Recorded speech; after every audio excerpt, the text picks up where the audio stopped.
सबसे पहले आप सभी श्रोतागणों को हमारा प्यार भरा नमस्कार। एक बार फिर से एक और नई बेहतरीन कहानी के साथ में मैं आप सभी का स्वागत करता हूं आपके अपने पसंदीदा यूट्यूब चैनल स्वर्णिम कहानियां में।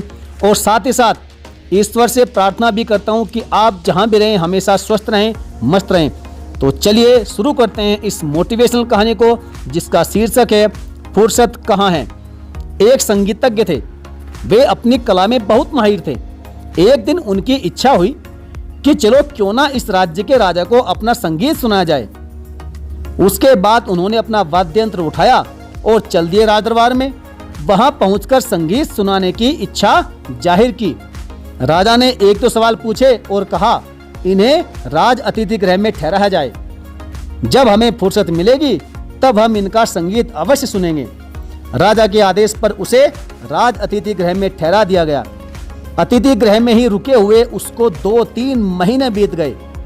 एक दिन उसने मंत्री जी के माध्यम से राजा को याद दिलवाया तो महाराज ने कहा कि अभी राजकुमार बाहर हैं, जब वह आ जाएंगे फिर सुनेंगे।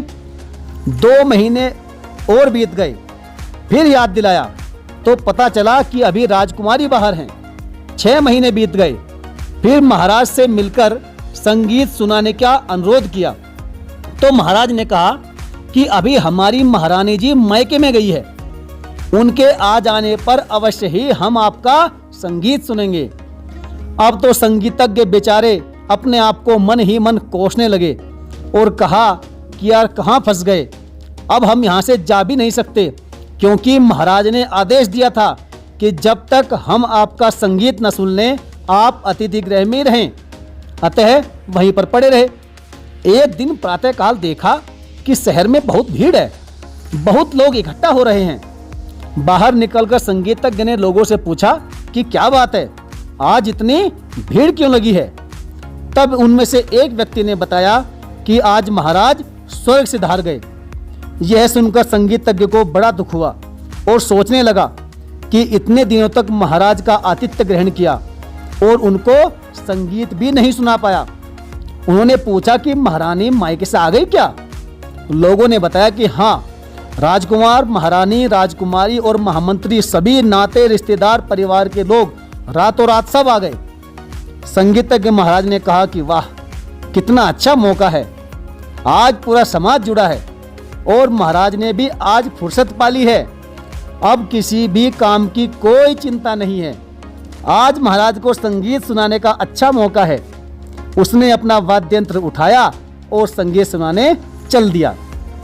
कहने का मतलब है कि जब तक है जिंदगी फुर्सत न होगी काम से, कुछ समय ऐसा निकालो कि प्रेम कर लो राम से। जब तक जिंदगी है इसमें काम लगा ही रहेगा, एक के बाद एक चलता ही रहेगा। यही संसार है।